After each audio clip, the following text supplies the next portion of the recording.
नमस्कार दोस्तों, मैं राम गोपाल वर्मा। मैं एक chart accountant, cost accountant and insurance surveyor हूँ लास्ट 35 ईयर से। मैंने इंश्योरेंस का लाइफ के अंदर इतनी ज़्यादा देखी है, तो मैं सोचा क्यों नहीं यंग जनरेशन के साथ, ओल्ड लोगों के साथ, मिडिल एज वालों के साथ अपना इंश्योरेंस का तजुर्बा शेयर करूँ। मेरा मेन इंश्योरेंस, मेरा फोकस है ऑन फायर इंश्योरेंस, जिसके ऊपर मैंने एक किताब लिखी है। अब मैं चूंकि मैं फायर इंश्योरेंस करता हूँ, तो आई कैन अंडरस्टैंड, मैं इंश्योरेंस को थोड़ा अच्छी तरह समझता हूँ। मैं सोचा कि जो इंश्योरेंस के अंदर कई बार लोगों को समझ में नहीं आता क्या करे क्या नहीं करे, अलग अलग चीज़ें। तो मैं कुछ टॉपिक्स में आप लोगों के साथ शेयर करना चाहता हूँ। सबसे पहला topic number 1 is PA policy. PA is what? Personal accident policy. आज के दिन देखिए, आज के दिन आप कमा रहे हैं, बिजनेस कर रहे हैं, नौकरी कर रहे हैं, यूर ए प्रोफेशनल, अलग अलग रकम का काम कर रहे हैं, कमा रहे हैं, अपने फैमिली पाल रहे हैं, बीवी बच्चे, घर मकान, हर चीज़ आपकी आप चला रहे। व्हाट इफ अचानक आप स्कूटर चला रहे, आपकी डेथ हो गई, ट्रक आया हिट करके चला गया। आप किसी कार में बैठे हो, कार ड्राइव कर रहे हो या कार में बैठे हो, कार हिट हुई, यू डाई, आपकी डेथ होगी उसके अंदर। अब कहीं आप घूमने फिरने गए, आपकी डेथ होगी due to any reason what's over. Aeroplane में फ्लाइट करो, फ्लाइट का एक्सीडेंट हुआ, कहीं भी डेथ हुई, एनीवेयर इन द वर्ल्ड, कुछ भी हो सकता है। उस समय क्या होता है, आपके फैमिली के ऊपर अचानक फाइनेंशियल बर्डन आ जाता है। अब आगे क्या करें? आज के दिन अगर आप सोचें कि मैं इंश्योरेंस पॉलिसी ले लो, लाइफ इंश्योरेंस ले लो, 10 लाख की पॉलिसी लोगे, 10 लाख का प्रीमियम देते जाओगे। 10 लाख में क्या होता है? एक झुग्गी झोपड़ी का कमरा नहीं आता। आज के दिन बच्चों की शादी ब्याह नहीं कर सकते, पढ़ाई लिखाई नहीं कर सकते, जिंदगी को तो भूल ही जाओ। तो जो 5-10 लाख, 15 लाख, 20 लाख का अमाउंट इज वेरी स्मॉल। अगर आप इंश्योरेंस पॉलिसी लो भी लाइफ वाली 1 करोड़ की, टू बिग एन अमाउंट, बहुत बड़ा प्रीमियम आपका पड़ेगा।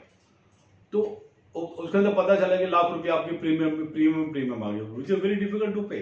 फाइनल आप छोटे अमाउंट लगे, उसका फिर पैसे की यूटिलाइजेशन नहीं रहती।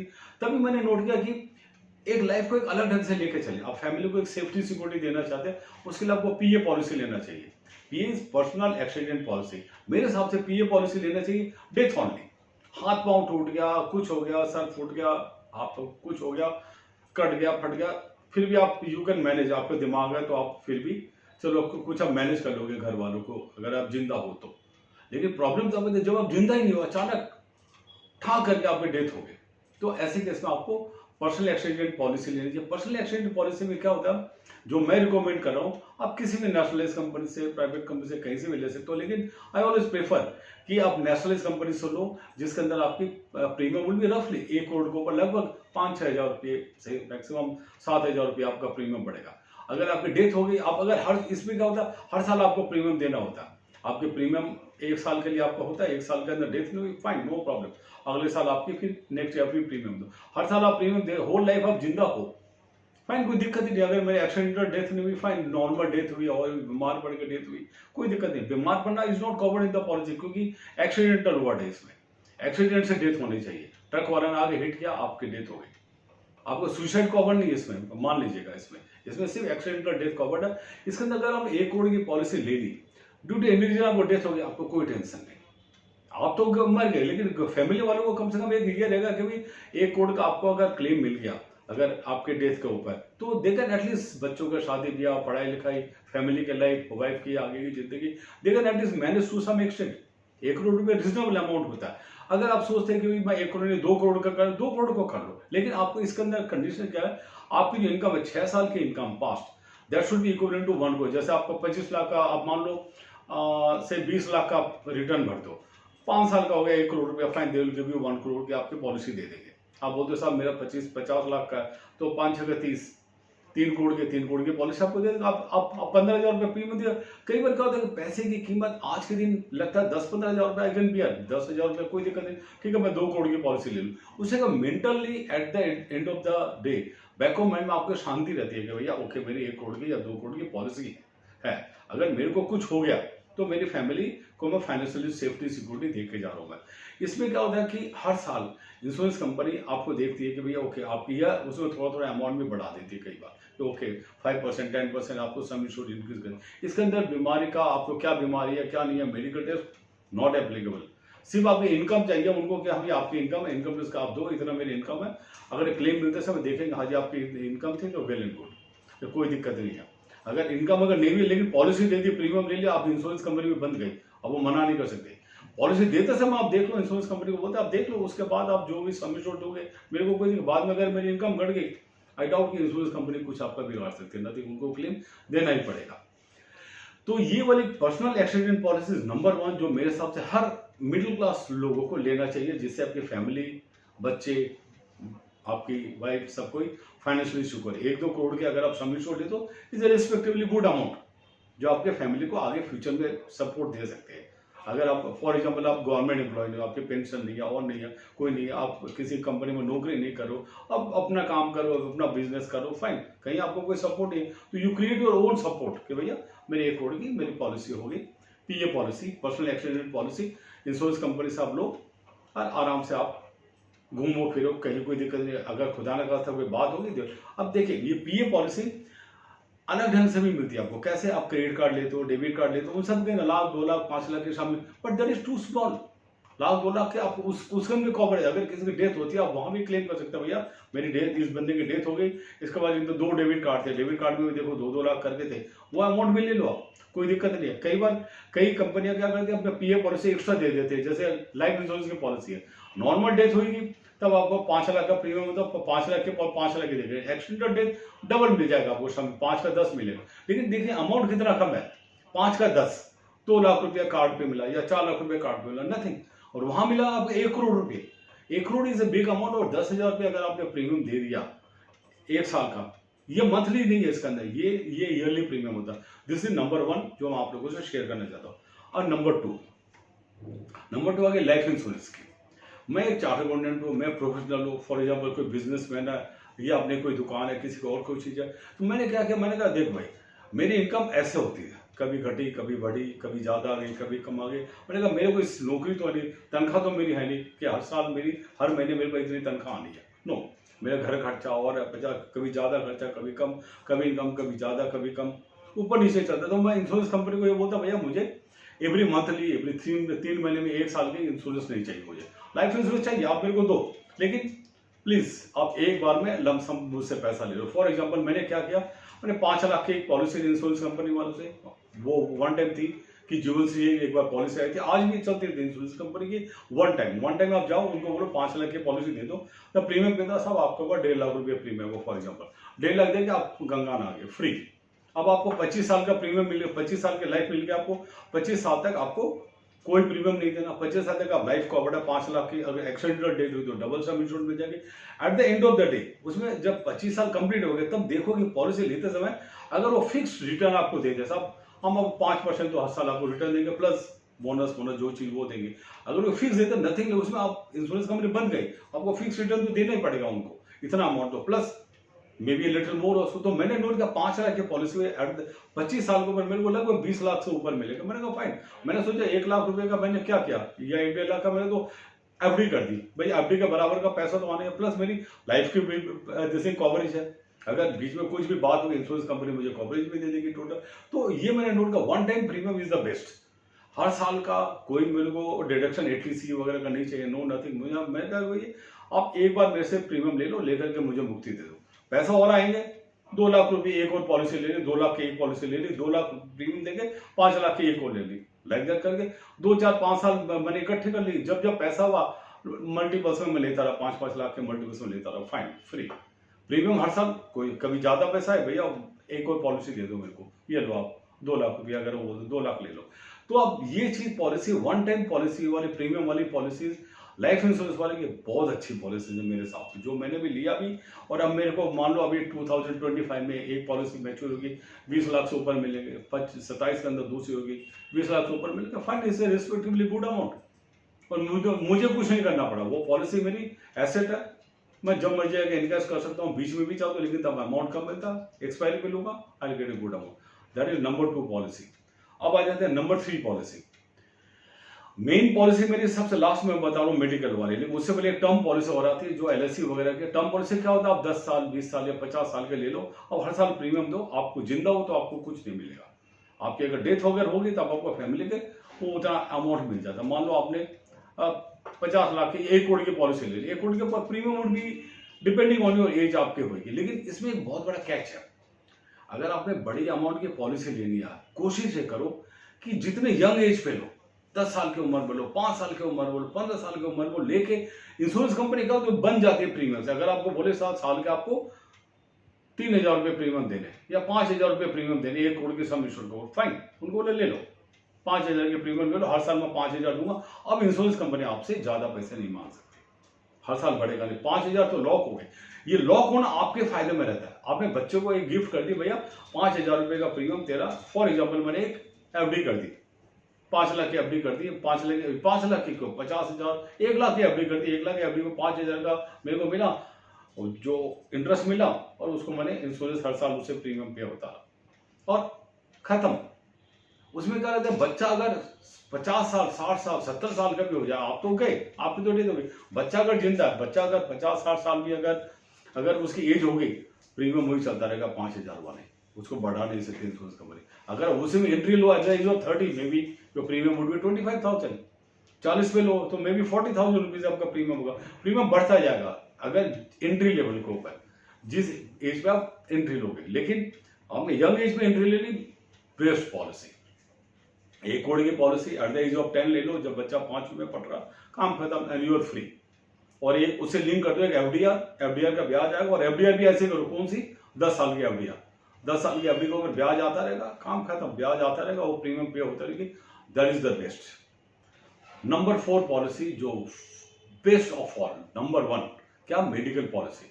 आज के दिन सबको हेल्थ पॉलिसी लेते हैं, मैं भी लेता हूँ, आप भी लेते हैं, सब लेते हैं। अब आप चले जाओ किसी अच्छे वेबसाइट के ऊपर, भैया ये मेरे को पॉलिसी लेना, आजकल बहुत सारी वेबसाइट है, इंटरनेट को जाके देखो, एक से एक फंड लो, सब आपके, फॉर एग्जाम्पल मेरी एज नाउ आई एम 65, मेरी एज के ऊपर क्या, सब आपको 60,000 रुपये प्रीमियम देना पड़े, 70,000 रुपये प्रीमियम देना। फैमिली, मेरी वाइफ इज 64, आई एम 66, दोनों का मिला करके, दोनों का अगर मिला तो फैमिली फ्लोटर लेते हो आप, 5 लाख की भी पॉलिसी लोगे तो 2 भाई 70,000 रुपये प्रीमियम, फाइन।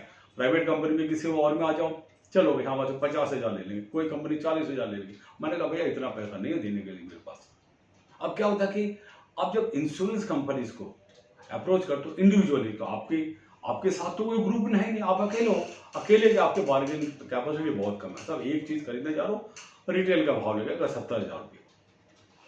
अब आप मान लो किसी कंपनी में नौकरी करते हो और करते हो, अगर ग्रुप के साथ ज्वाइन कर दो, 1,000-2,000 रुपये नौकरी कर रहे हैं, नौकरी उनके साथ ग्रुप पे जा दो, वो बोलते चलो भैया आप 30,000 रुपये दे दो प्रीमियम, फाइन। मैंने कहा भैया वो भी नहीं देना, क्योंकि मैं ऐसी नौकरी कर नहीं रहा हूँ, आई एम अ प्रोफेशनल या बिजनेसमैन हो और हूँ। मैंने कहा भैया नहीं चाहिए, ये भी नहीं दे सकता। अब तीसरा आ जाओ कि भाई आप इंश्योरेंस उनको बोलो कि भैया मेरे को मेरी जान बचाने वाले का ग्रुप बना लेता और कर लेता, 25-50 आदमी उसमें कर लो, तब भी प्रीमियम भी हाई 30-40 हज़ार का। इसमें एक बहुत बड़ा कैच है, प्राइवेट कंपनियां कई बार, private insurance company they charge very high premium, लेकिन फाइनल जाना तो भी हॉस्पिटल में, वही टीपी है, वही आपको देगा तो बेनिफिट। अब आपको करना क्या चाहिए, किसी के भी लफड़े में नहीं पड़ के आपको जाना चाहिए सरकारी बैंक में, for example Canara bank, Punjab national bank, union bank of India, bank of Baroda, ऐसे बैंक में जाके बोलो साहब मेरा खाता खोल दो। पहले तो आप चलो खाता खुल जाता, आजकल पहले जैसी परेशानी तो है नहीं, आपने आधार कार्ड वगैरह दिया, सब 10,000 रुपये से खाता खोल लो। अब बोलो अब आपकी, मेरे को ये बताओ आपकी मेडिकल पॉलिसी क्या बोलती है। हाँ 5 लाख की मेडिकल पॉलिसी है, ये देखो 5 का 7 का 2-3 उनको स्लैब इंश्योरेंस कंपनी का, तो उनको बोलते आपके सारे सेविंग्स होल्डर को हम एक पॉलिसी दे देते स्टैंडर्ड प्रोडक्ट, क्या 5 लाख की पॉलिसी। अब उनके बाद मान लो 10 करोड़ खातेदारी है, 10 करोड़ 1 करोड़ लोगों ने पॉलिसी ले ली, बोले फाइन हमें आपके जैसे बंदा चाहिए, जो बैंक वाले चाहिए जिनको 1 करोड़ लोग जो पॉलिसी लेना चाहते हैं, आप उस ग्रुप में ज्वाइन कर ले। ग्रुप में ज्वाइन करते क्या हुआ, आपके साथ कितने आदमी खड़े, 1 करोड़, बैंक वाले भी खुश, इंश्योरेंस कंपनी भी खुश, बोलते साहब हम 7,866 रुपये आपसे प्रीमियम लेंगे 5 लाख की पॉलिसी का, या 3 लाख की पॉलिसी का, 4 लाख की पॉलिसी का। फैंटास्टिक, कहाँ को ऐसा मिलता है, उसमें आप और आपके वाइफ दोनों के दोनों कवर्ड हो गए, फाइन। आपके बच्चे बड़े हो गए, they are out, they have their own policy. आप उनसे पॉलिसी, बैंक के खाता खोल के बैंक वालों को बोलो मुझे तेरी पॉलिसी बता कि तुम्हारी पॉलिसी मेडिकल पॉलिसी क्या। वहां पर बहुत बड़ा ग्रुप मिलता है उनको, इंश्योरेंस कंपनी वालों को, एक जगह से उनको प्रीमियम मिलता है, स्टैंडर्ड प्रोडक्ट मिलता है, आपके लिए फायदेमंद है। यही आप प्राइवेट बैंक में चले जाओ, HDFC में चले जाओ, फॉर आजकल SBI में चले जाओ, इंडसइंड बैंक में चलो, कहीं भी चले जाओ, सब जगह प्रीमियम सब 40,000 रुपये, सब बहुत सस्ता साहब, 40,000 आपकी एज पे 70 नहीं 40 ले रहा है, लेकिन भैया उस 8,000 का क्या होगा जो बैंक वाला मेरे को देने के लिए तैयार है। तो हमेशा आपको जानना चाहिए अकाउंट होल्डर का मेडिकल पॉलिसी सरकारी बैंक में जाकर खाता खोल के उनको बोलो साहब ये तो उनके वहाँ पर पीए पॉलिसी भी मिलती है, लेकिन उनमें क्या रिस्ट्रिक्शन है, अब 5-10 लाख से ज़्यादा नहीं देते हम, करोड़ रुपए के नहीं देंगे आपको, तो फायदा नहीं। वो आप इंडिविजुअल इंश्योरेंस कंपनी में जाके ले लो पीए पॉलिसी, लेकिन मेडिकल लो किसी भी बैंक के, सरकारी बैंक के खाता वाले से। ये बैंक वाले को प्रमोट करना चाहिए, बताना चाहिए। I don't know why they don't tell, now बताते।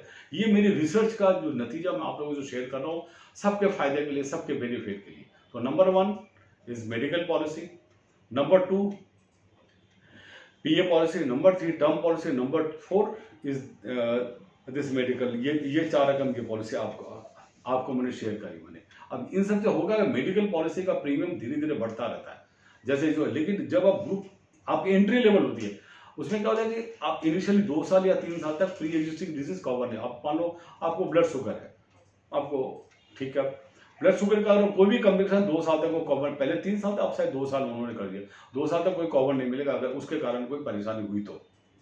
लेकिन 2 साल के बाद प्री एग्जिस्टिंग डिजीज कवर, यानी कि 2 साल तक आपको पॉलिसी को मेंटेन करना, 2 साल के बाद आपको प्री एग्जिस्टिंग डिजीज भी कवर हो गया।